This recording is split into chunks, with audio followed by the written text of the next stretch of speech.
Well, hello, builders of good. Thank you for tuning in to the Build Good Fundraising podcast. Fundraising isn't easy, but it should be simple. So, on this show, we take the mystery out of raising money. Now, on every episode, we coach you to build your fundraising like a flywheel. The flywheel has 5 parts. Number 1 is listening to donors. Number 2 is engaging them in personal and meaningful ways. Number 3 is asking the right people for the right things. Number 4 is celebrating every gift at every level. And number 5 is reporting back in a real-time and responsive way. If you master the 5 parts of the flywheel, your fundraising flywheel will start to spin reliably with less effort on your part. Your fundraising will grow, your revenue will grow, but so will your career. Now, every week we focus on one part of the flywheel. And today we're focusing on asking. Specifically, we're focusing on what if the things you're asking for, what if they have changed? What if your organization is evolving or has evolved? And maybe the fundraising offers that your organization was built on, maybe they need to be, maybe they need to refresh. Maybe they need to be rethought. Maybe they're no longer as accurate as they once were. Now, we're going to be talking to Phil Calvert. He leads the development team, all things fundraising and revenue generation and positioning and branding for the Mustard Seed, an organization in 7 cities across Canada. They raise about $73 million in revenue every single year from different sources, from individual donors, from governments, from different granting organizations to serve people who are experiencing homelessness or on the verge of experiencing homelessness. And we're going to talk about the process that they are in the middle of right now of evaluating is like, hey, the offers that this organization was built on, are they still accurate? And how can we reposition the organization to accurately reflect the work that we do? I think you really enjoy this conversation. It's an insight into a big organization and a high-level leader who are in the middle of a lot of change. Here's my conversation with Phil Calvert.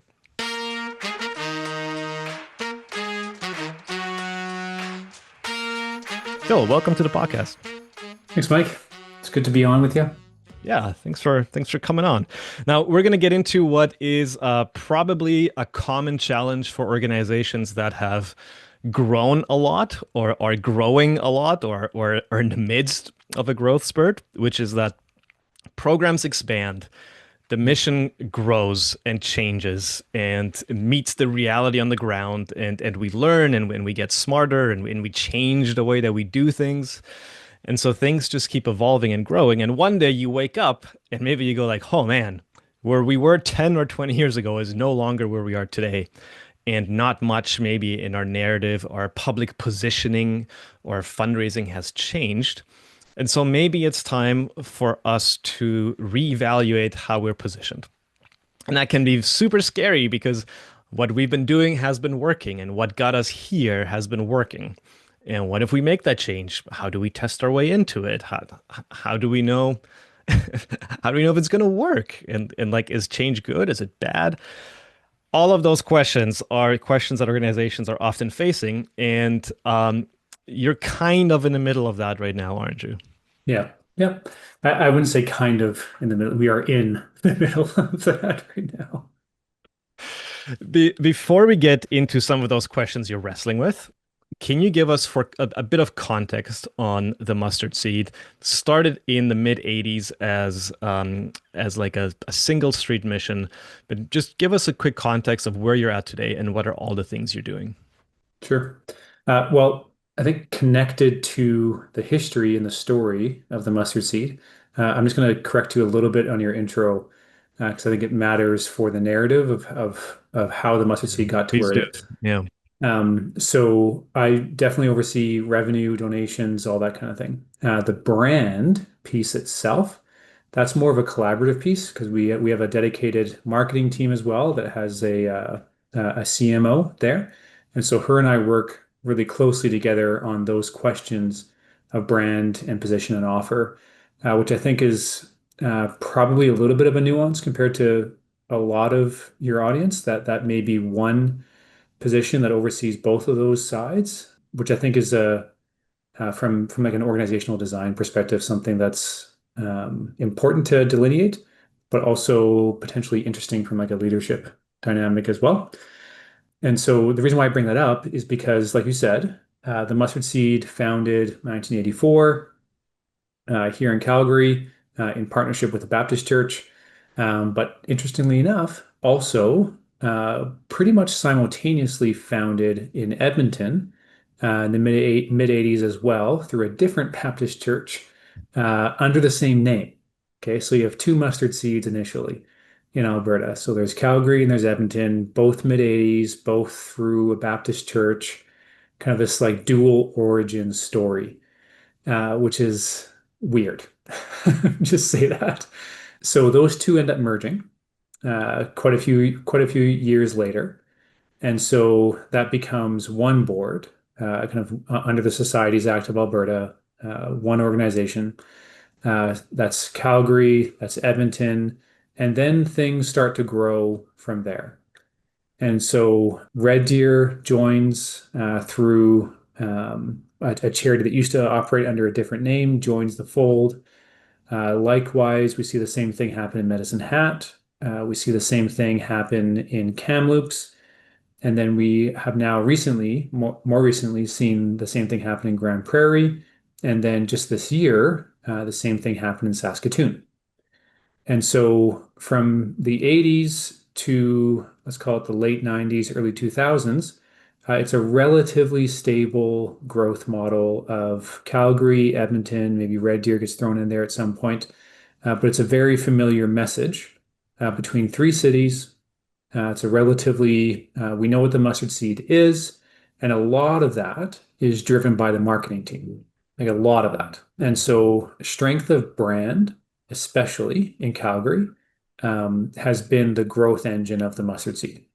And so, when Christmas time comes and you open the newspaper or you see a local news report talking about extreme cold conditions and what's going on, how are people being cared for, the mustard seed makes headlines, especially around Christmas time. And because of that, we get a lot of kind of community-based action in response to the urgent need. And so it's a massive privilege and a massive kind of growth enabler that has been true for many, many years. However, the what makes that such a powerful story is this kind of hyper local identity that the mustard seed has, especially in Calgary. The problem that we're trying to solve for right now is that we don't have that hyper local brand identity that exists in Kamloops and Grand Prairie, even Edmonton to a lesser degree, Red Deer, Medicine Hat, Saskatoon. It's kind of seen in some ways, like, be a little bit cynical here. In some ways, it's kind of seen like, well, you guys are the Walmart kind of based out of Calgary and telling these smaller municipalities kind of what to do. Right. And so that's not true, but perception is reality, as we all know in PR circles. And so it's a massive challenge that we're trying to take on right now. Yeah.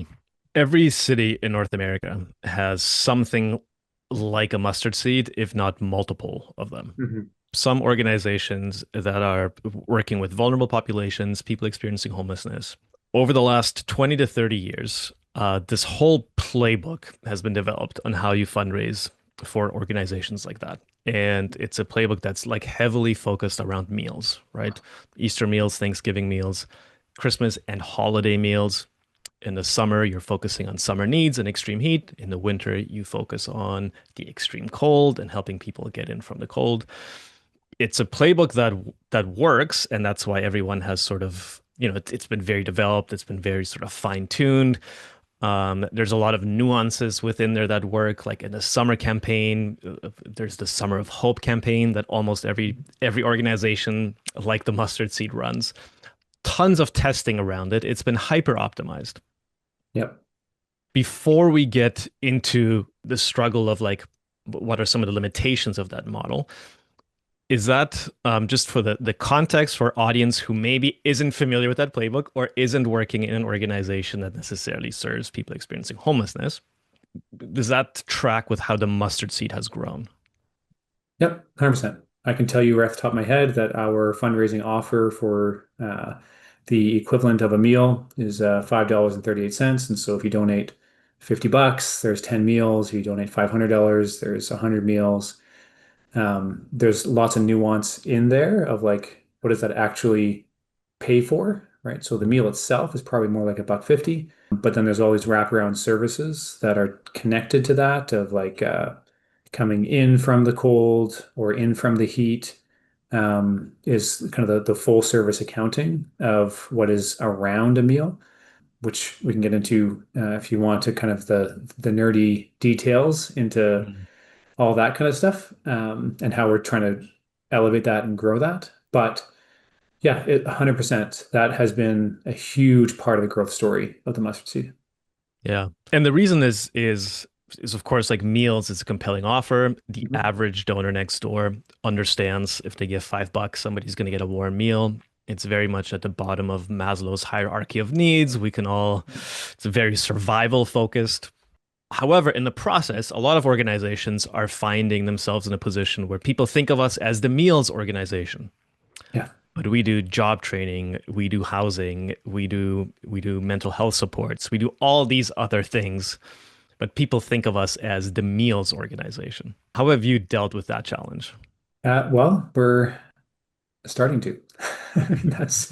That's really kind of, I guess, the thrust of this conversation. Yeah. Like I don't want to come across as critical of that model, because that model has mobilized, catalyzed millions of dollars over the years towards those that have crushing need in their day-to-day life. And so I don't want to come across as overly critical to something that works. However, you're right in that it does pigeonhole charities. It has pigeonholed the mustard seed, and it narrows the view and the scope of what a donor is looking for. And especially as donor audiences are becoming more sophisticated, as they're thinking more about impact, Mm, and they kind of read the room, so to speak. Like maybe someone is driving to work and they've seen the mustard seed building and they have an affiliation, maybe mentally, emotionally, with the idea of, oh, they're the ones that are helping people. Great. But then as they continue to drive to work over the years and they see more and more people, maybe not at our door, but maybe spread out throughout the city, seeing news reports of encampments, seeing all kinds of things happening, there's a massive risk that exists there for I would say the entire sector of, okay, um, you're giving a meal, but like, why is it getting worse? Like what, like, are you actually working on solving this problem, or are you enabling it? Like these kind of cynical questions start to creep in. And because of that, not only us, but I would say across the sector, we're seeing diminishing returns. yeah. We're seeing donor files shrink. We're seeing average gift size maybe going up, in certain kind of nuanced ways, and some of that has to do with kind of strength of loyalty and brand, all that kind of stuff, which brings up the interesting kind of risk pieces that you hinted at in the beginning. But it also, like, like part of what I would say a little bit inside baseball here is that during COVID, we saw a big increase in the donor file size, largely driven by that meal message. But we're beginning to see right now that we're actually beginning to kind of regress to the mean pre-COVID in terms of the actual number of donors. And I know that we're not the only ones struggling with that. The first time I tested an offer that was not a meals offer was over 10 years ago, and it was a mental health offer. Mm. And it just tanked, just Hmm. completely tanked. And I didn't test another mental health offer with that same organization until maybe 4 years ago. And again, another mental health offer. And this time it performed just as well as the meal offer performed. Mm. And, between there, like 5 to 6 years had passed. I think there's probably an argument to be made that people are maybe a little bit more informed, maybe a little bit more aware that like, the difference between just responding to a problem versus preventing it. And I'd like to think that maybe we're all a little bit more informed about that, but it still feels like a huge risk moving away from a meal offer. And I'm not suggesting that you're moving away from meal offers, but I would like to know, As you're starting to think about this, what are some of the immediate, like internal fears that are completely normal to have about like, oh man, what if this doesn't work? What if meals is the thing everybody revolves around? What are some of those conversations you've been having? All fears are rational, right? Like we Yeah. all know, no, that's not true at all.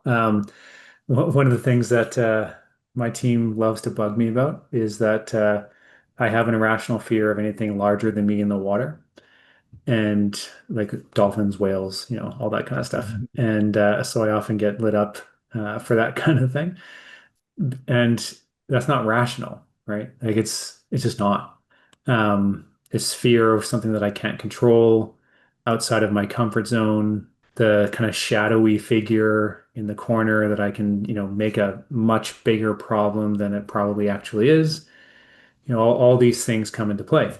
Anytime that we kind of are on the verge of change or on the verge of even asking the question of what has to change, all those things come into play, right? There's the shadow kind of fear of, is this project too big?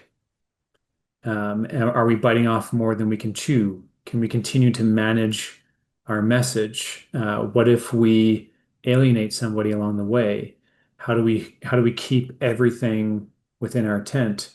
Right? These things that I would say are driven largely from a scarcity mindset of there's only so much available. We're seeing diminishing returns.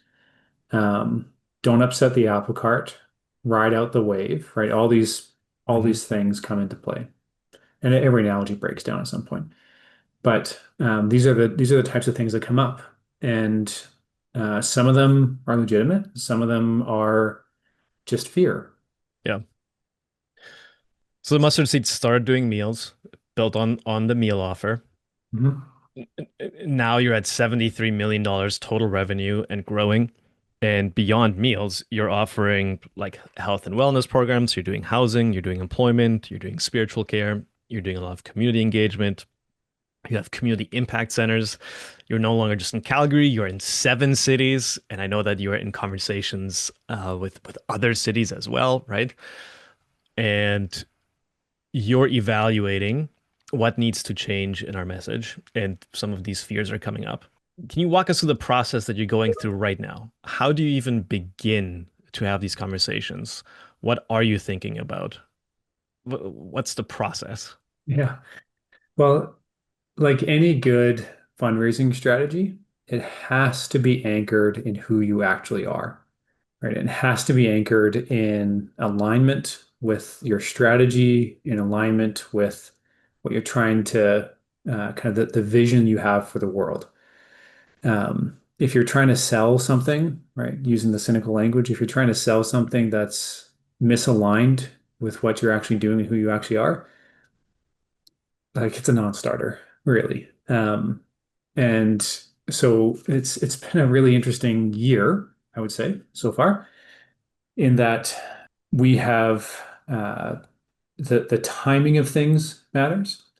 And so one of the things that we've been asked as an executive team for the entire organization is, what is the next 3-year strategy? What is the next kind of um, those key KPIs, the things that you're measuring, right? You measure what you treasure, all those things, which has provided a really interesting opportunity to kind of pull the hood up and go right to the core and say, what are we actually measuring? What are the things that we truly, truly care about? And through that process, that is elevating all kinds of like nuanced and super interesting kind of impact-based measurement outcomes that get me really excited as the person who's in charge of revenue.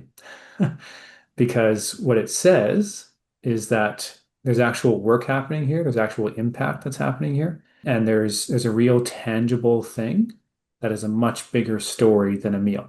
And so kind of getting into what I mean there a little bit is the mustard seed, and I would argue that lots of different charities have always taken the approach that let's measure activities, right? How many beds are on the floor? How many cots? How many people are coming through our shelter on a nightly basis? What's the number of meals that we're giving out?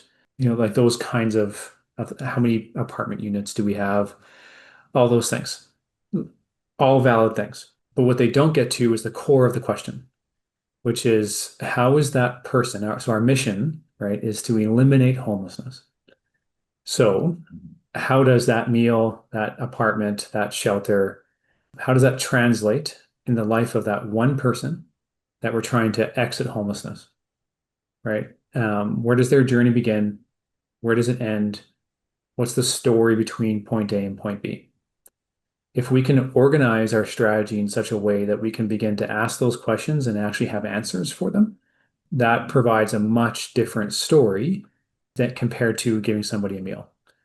And so some of the early things that we're beginning to learn out of this process is really interesting, and I'm looking forward to kind of pulling on the thread over time. But kind of the first real headline one that came out is that if you look at our shelter network across all the cities that we have a shelter in, we have a goal, right? Because the centerpiece is life change for the individual, not necessarily services delivered, but how's that person's life being changed? And so if we take that lens, we can see that establishing a goal in our shelter to saying we want, we don't necessarily care. I mean, we do, but like we don't necessarily want to just measure our occupancy rate every night and make sure that it's full. What we want to be measuring is the number of people we graduate from there into affordable housing. Mhm. And so how do we measure that? Well, let's take a percentage. Let's look at it and set a goal.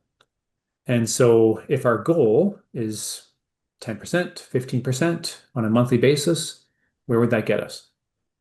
And so it turns out, after a year of doing that, what we've learned about ourselves is that last year we were able to graduate just a hair under 1,300 people from shelters to affordable housing. And so that means that there's 1,300 people that are no longer experiencing homelessness, but they're now actually in a home. Right.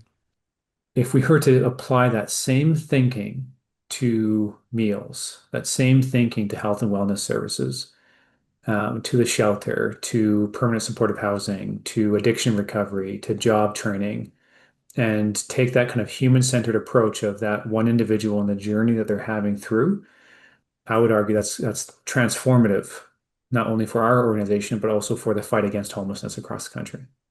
So I'm hearing you say that step one, before we even get into how the fundraising should change, Yeah. is like, what are we measuring internally? Are we measuring the right things? Yeah. And that's where the waterfall begins. And that is about organizational design that sometimes we don't think about applies to fundraising, but it's one and the same, right? Hmm. One is like an operational decision is also always a revenue decision in the end. Yeah. But too often operational decisions get made in one room, then the fundraiser is pulled in and is being told, this is the way we're doing things now. Can you go find the money to make it happen? Yeah. So even part of what you're saying here is like, if you're a fundraiser listening to this, you're a director of development, and Phil, you correct me if I'm wrong here, but you got to fight to be in that room because director of development means developing the organization. And that is not just being a salesperson for whatever has been decided on. It is being a key part of actually designing the organizational model. Hmm. There's a really great TED Talk by Dan Paletta, and he says basically it's based on his book, Everything You Think About Charity is Dead Wrong. And he kind of uses the core argument of his talk is that if we were to apply the kind of false economy ceiling dynamics that we do for charities onto the private sector, we would stifle innovation.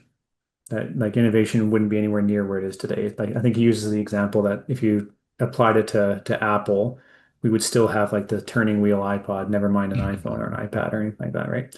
Yeah. Because we never have any money to put into innovation and design or kind of testing new ideas, or whatever. I'm not saying that we should have tons and tons of money in charitable world. Like I recognize there's a responsibility to report back to donors, and you talk about your flywheel and all that. Like that's all matters. But what is really interesting is if you look at the model of the tech startup and the person who's in charge of revenue is almost always at the table for product, always, because their responsibility is to take the product and build the argument for why it matters for a consumer. And so if they don't know how that works, or they're not able to give feedback into the product is useless. Like quite literally. Like the tech innovation world is full of examples of amazing ideas that were never tested on consumers and fell flat on their face. But the tech and innovation world is also full of amazing examples of where the head of business development is has input into product design, and then you see these 10x, 100x, 300x growth curves because they know what they're selling and it's matched to their audience. Yeah. So the way marketing has often been defined, the four P's, which is price, positioning, promotion, and product. So product was always part of marketing, but somewhere along the line we have stripped that out and it's just become Yeah. about positioning and price. Yeah. And we made this thing, go sell it. Okay, so you're having discussions about what we're measuring because what we're measuring is ultimately going to flow into the messaging and the positioning and how we involve donors and how we tell the story of the mustard seed.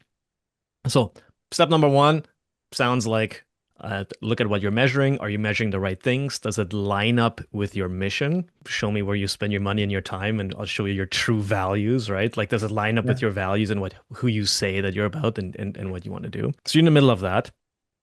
Where are you going to go from there? What's next? From there, it's that next step of testing the message, right? So I mentioned the 1,300 people exiting shelters. The number, so super Calgary nuanced part of your podcast here, but we just went through the Calgary Stampede. Right. And the Calgary Stampede is an absolute networking free for all. Just people are out mingling, corporate parties, government relations stuff happening in every single bar around the city for 2 weeks. We had a team of people that were out basically just saying this message, as well as maybe three or four other kind of test messages, and just paying attention to what causes people to stop. Okay, so if you've worked in charity long enough, you know that you have your key messages, you have the things that you're trying to promote, you have your briefing note internally, Yeah. and all these things that you're trying to kind of control and manage your message for kind of through a PR lens. And so that's fine. That's great. For lots of different contexts that works. What we were really trying to intentionally do during the Calgary Stampede is take certain headlines out of our new strategy plan and input them into conversations and then pay attention to what actually grabs people's attention. Yeah. And that 1,300 number grabbed attention. I can tell you that for sure. Yeah. Yeah, so you're doing some listening, engaging with your audience, you're floating some messages, seeing how they're landing. Yeah. Did you in any way already take the budget for that shelter, divide it by 1,300, and see like roughly what does it cost for somebody, for one person, for us to help them get out of homelessness? Or for now, are you just testing the idea of is this a message that will resonate before we're even worrying about an offer? Yeah, we're not at the offer point yet. Because like that's one of maybe four or five major themes that are coming out of our strategy plan. And so we're Yeah. testing those four or five themes right now. And then the next step will be around developing offer around those things. And then the step after that will be around externally validating. And so that's, yeah, that'll be a big project that maybe we can come back and talk about 3 years from now when I've done all that. But um, yeah, it's Yeah. they get into your price, product, promotion, your P's there, but then there's also the messengers piece of that, right? So who are the right people to be saying these things, when, why, and how? That's another thing that we're on the beginning of trying to experiment of figure out Hmm. who should be saying these things, what medium through which they're saying those things. like there's the direct to donor marketing piece, but then there's also the from the one to the many piece. So is there an Yeah. influencer kind of thing that's going on there? Organic versus paid social, digital ads, one-to-one fundraising, kind of the major gift, the mid-level program, all those things. And so, yeah, I think message and a key message like that has to be scalable and kind of transcend all those different brackets. And Mhm. so, yeah, we're at the beginning phases of that as well. Yeah. So it sounds like when you're floating these headlines to people at the Stampede. By the way, context, listeners who don't know what the Calgary Stampede is. Phil, you and I had lunch during the Stampede. You showed up in cowboy boots and a hat, Yeah. and I was the odd one out, dressed like a normal person. The entire city just dresses up like cowboys, and there's networking events and parties, and very unique to Calgary. But so at the Stampede, at these parties, you're floating these ideas around, largely to community leaders, Yeah. government officials, and maybe higher net worth individuals. Is that fair? Fair to say? Yeah. Yep. Yeah. At what point are you floating these ideas around to like the average donor next door? Yeah. So another process that we're doing kind of concurrently around this is kind of internal surveys. Mhm. Something that we're building. And part of the curiosity around that is what about the mustard seed is grabbing your attention? Mhm. Is it certain program lines? Is it outcome versus process? Like we're not necessarily going to get into like the specifics of those things that we're looking at measuring within the strategy plan, but kind of asking around those things around kind of thematic questions to figure out are these things that you show a curiosity for, a propensity towards? Is it driving kind of your overall affinity with the brand? Would it cause you to maybe think about donating? Would it cause you maybe think about coming back and donating again? Mhm. Those types of questions. So these are surveys that are going to your existing donors or will be going to your existing donors. Yeah, yeah, existing and lapsed. Yep. Are you doing any focus groups around that as well? We haven't initiated that yet. Something that we definitely will be thinking about for sure. Okay. All right. So step one is looking at what you're going to measure. Step two is actually testing some of these ideas. And then you said step number three is validating. Let's get into Yeah. validating a little bit, which I know is going to happen. Hasn't happened yet. You're far from it.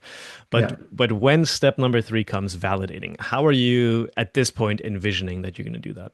Yeah. So like the thing that I mentioned is looking at all the different programming lines and looking at that client-centered approach, how, like life change, Hmm. right? So then a big question becomes internally as an organization, what does our model or our pipeline look like at different points of entry, different on-ramps for the people that we're serving? And then what's kind of the logic model of the next step along the way to getting out of homelessness and poverty? That's great. And that's the kind of thing that we can do internally at our scale to say, here's how we see that works. The external validation comes through intentional partnerships. So one of the things that I lead here as well, beyond the revenue, is our volunteer services and community engagement teams as well. And so, from a community engagement perspective, in a lot of ways, you're talking about like the extreme high end of the funnel. Okay, so these are people that are kind of in and around maybe where your operations are. Conversations around NIMBYism comes up quite a bit in that world, but also like who are our neighbors? What do they think about us? How are we engaging with them? Maybe there's churches, maybe there's businesses, all these kind of community-based organizations that are in our orbit, maybe affected by what we're trying to do. Maybe they're fans, maybe they're not. All that stuff comes in. And so when we think about externally validating our programming, that's a project that sits within our community engagement team. And part of their mandate is building relationships with research institutions in the cities that we're in order to start building data around kind of what is an interesting research question that we can dig into that says, yes, the mustard seed is a good thing to have in your community because X, Y, and Z. Maybe it's an economic impact assessment. Maybe it's a looking at the scale of the problem over time.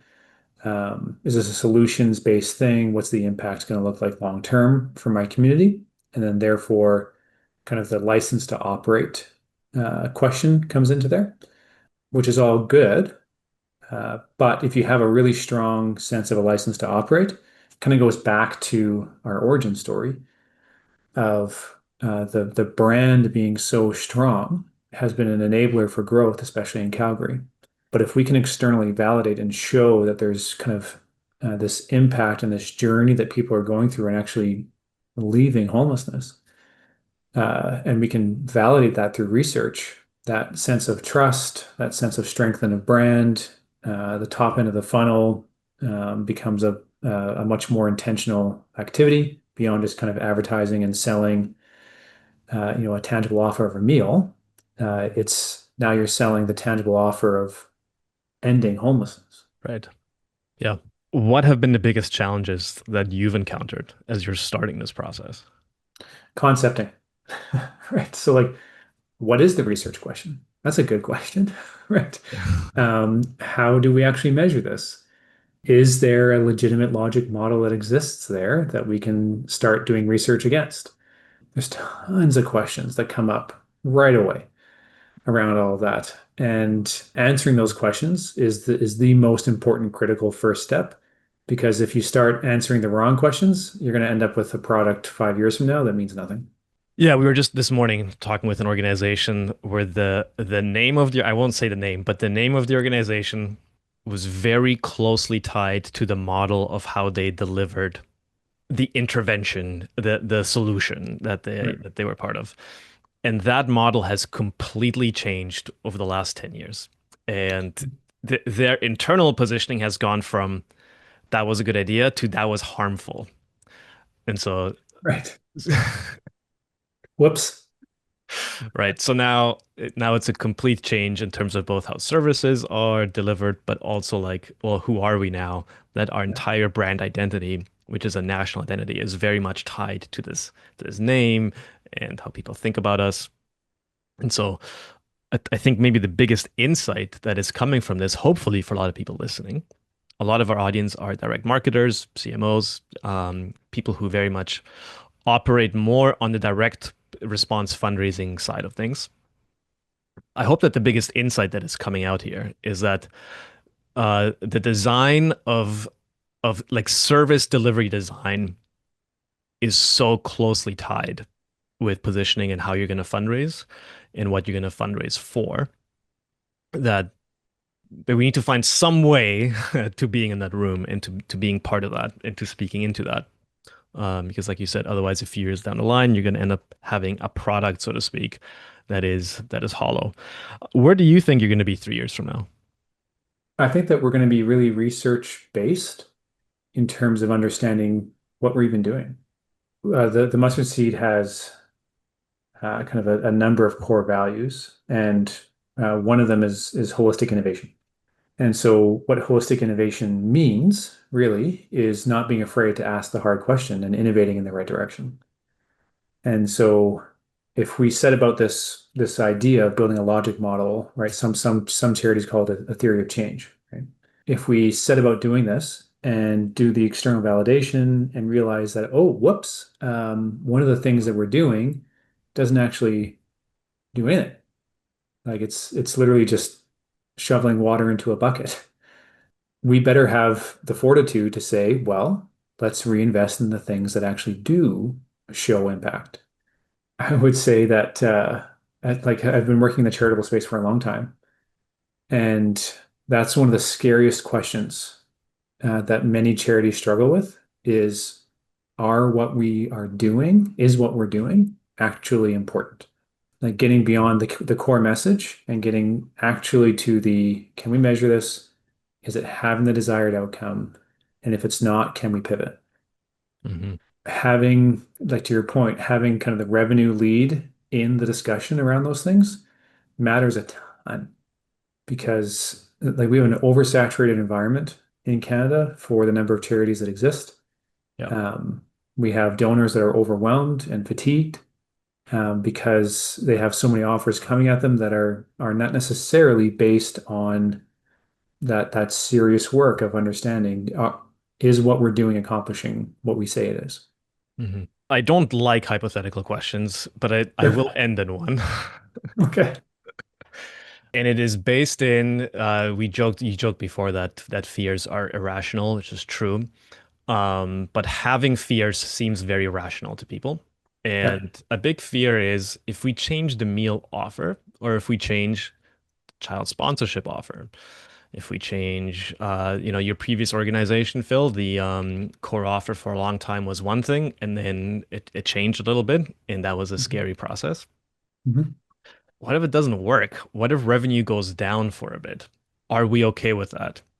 Because what we're now saying and what we've changed our offer to and how we're positioning ourselves is more true to who we are, who we want to be, the work that we're actually doing, and we believe in the long term that that is healthier for our organization. Yeah. Yeah. So I'm going to go back to that core analogy of what people make fun of me around the fear of large things in water. If I'm getting ready to go snorkeling, let's say, and I see a fin in the water, am I going to jump in? Probably not. Right? Like the big shadow can be a dolphin, or the big shadow can be a great white shark. Yeah. Um, I'm not going to jump in the water with a great white shark. And how do I know that? Well, I use my eyes, I use the evidence, what's there.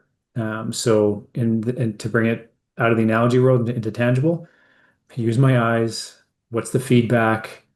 What are people saying as we test these messages? What's resonating? What's not? We can do a lot to kind of hedge bets around how we're going to be looking at things. Some of that is literally just doing like some of your audience may have like a background in maybe MBA classes or BCom classes, kind of marketing affiliate kind of stuff. Just doing a competitive group map, right? Of like what is out there in market, what's resonating, what's not, and is there nuance? Is there a specific place that we can occupy that kind of defines that playing field in a way that kind of we stack the decks for us to win in. These are all marketing principles. Doing change management around marketing doesn't have to be a death sentence because you don't go jumping in the deep end with a great white shark. You you know your audience, you test your messages, you see what's resonating and what's not. Sometimes what's resonating, maybe you want to resonate too much, and you have to kind of have the big pants on and realize that, well, it's not about me. And so maybe take my foot off the gas there a little bit and maybe revisit it later if we have to or if we need to. But the point of change is not to break things, right? The point of change is to get to a better place. And so in some ways, you got to kind of check your motivations a bit, I think. Yep. Will you come back a year from now and maybe we'll see where you're at in the process? Sure. No. All right. Well, thanks for coming on the podcast, Phil. Thanks for sharing. I know you're early on in the process. Very much appreciated. For those listening who are very familiar with flywheel language on this podcast and at Build Good, a lot of what Phil's been talking about is around listening and engaging. And if you do a good job at listening and engaging, you can ask the right people for the right things. And you do a good job at celebrating and reporting back on the impact.